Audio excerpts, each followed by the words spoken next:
Nous allons vous livrer la décision de la Sénat. Les élections couplées législatives et communales du 11 janvier dernier ont livré leur verdict. Ils étaient 5 partis en lice pour ce double scrutin, mais à l'arrivée, seulement 2 ont su tirer leur épingle du jeu. Sur les 109 députés attendus au palais des gouverneurs pour la 10e législature, l'Union progressiste Le Renouveau arrive en tête avec 41,15% des voix et obtient 60 sièges.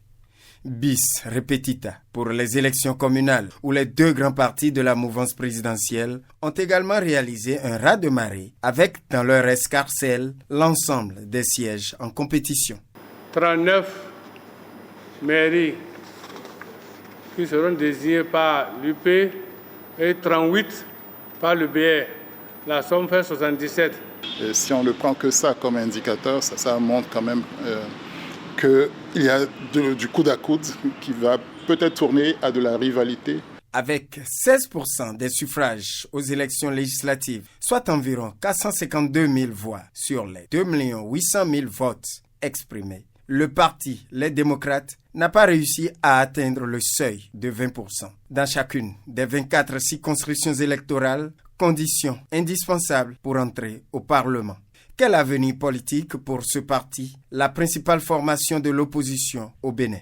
La question alimente déjà les débats et suscite moult commentaires. Pour un parti comme les Démocrates qui a fait quand même 16% aux législatives, c'est la seule élection à laquelle ils ont été qualifiés.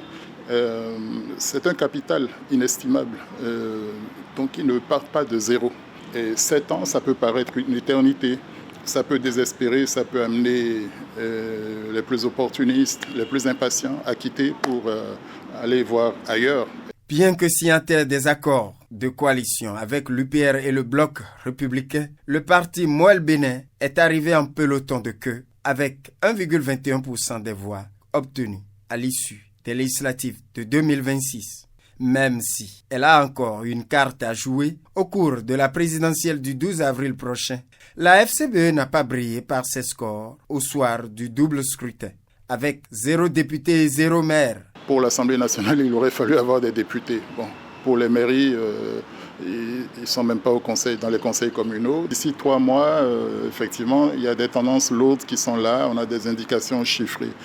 Sauf accident, sauf trébuchement exceptionnel, on voit à peu près dans quel sens iraient les choses. Près de 9 millions de Béninois appelés aux urnes le 11 janvier dernier, ils seront tout autant pour la présidentielle. Mais pour quel taux de participation?